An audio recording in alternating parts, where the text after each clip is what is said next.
What a great way to feature various India talents, and it was nice to see the India fans enjoying it from home. I'm John Renton with my review of WWE Superstar Spectacle.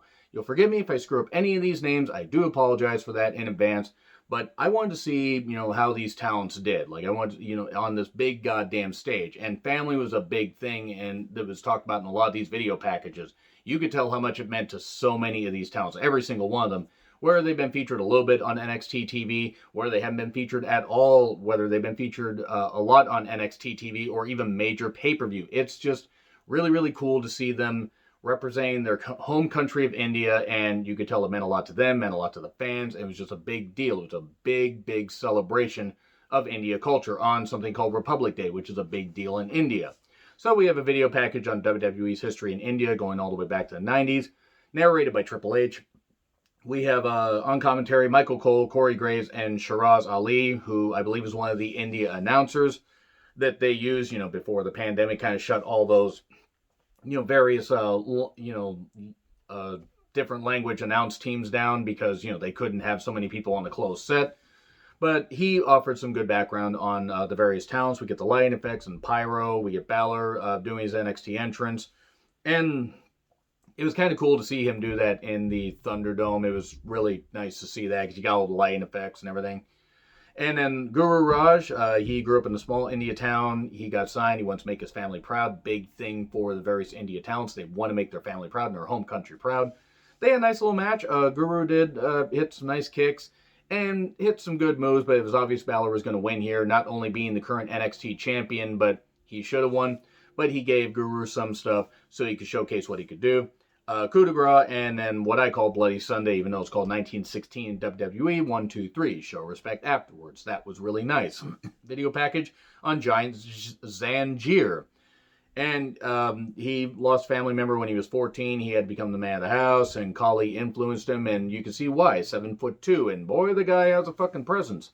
Ray and Ricochet enter the Thunderdome, and then we get another video package on Dilsher Shanky, another 7-foot guy.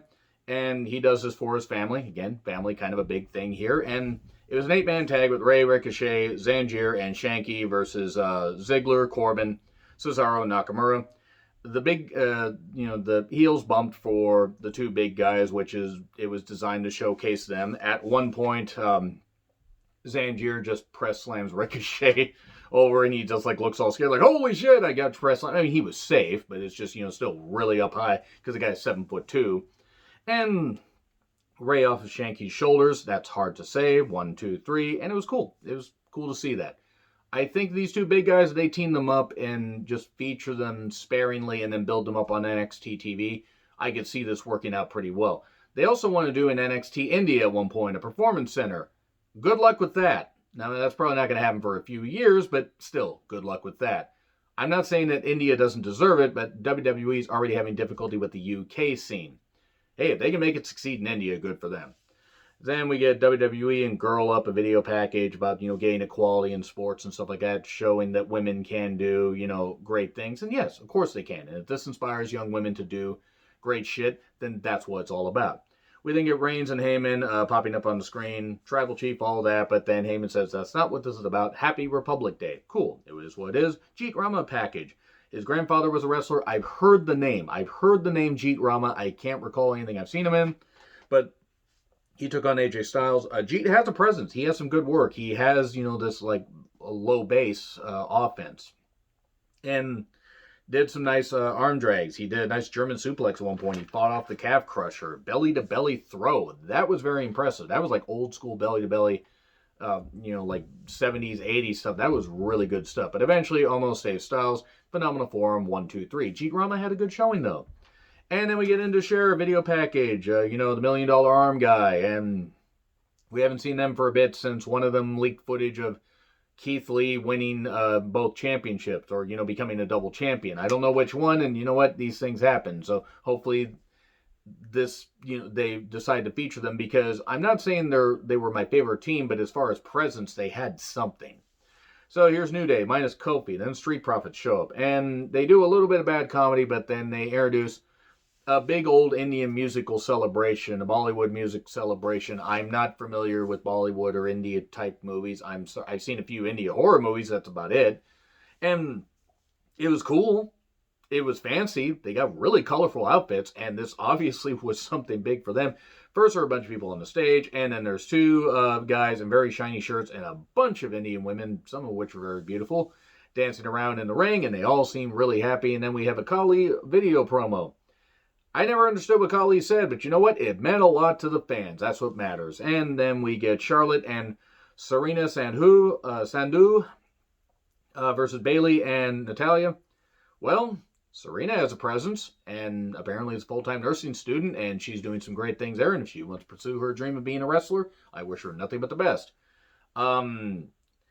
Natalia targeted leg. This was a showcase, of course, for Serena and natural selection. And then Serena got the pin on Natalia for a big win. That was cool. And I think Serena could be, you could have a good presence in the ring and could be somebody they could feature for a while. I'd like to see her on NXT TV. And then Kavita Devi video package. She hasn't been featured all that much lately. Apparently she's taking care of her family in India. I hope everything works out well there. Ric Flair promo.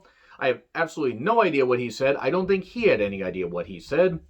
And then Jinder is back, and he has a shaved head. I've never been the biggest fan of Jinder, but it obviously meant a lot for him to be there. And it was Drew and Indus with Flair, Indus Flair, if you will, versus Jinder and the Bollywood Boys. It was fine. I think it's a one-time thing. I don't think the Bollywood Boys are going to be teaming with Jinder. They've been doing some stuff on 205 Live.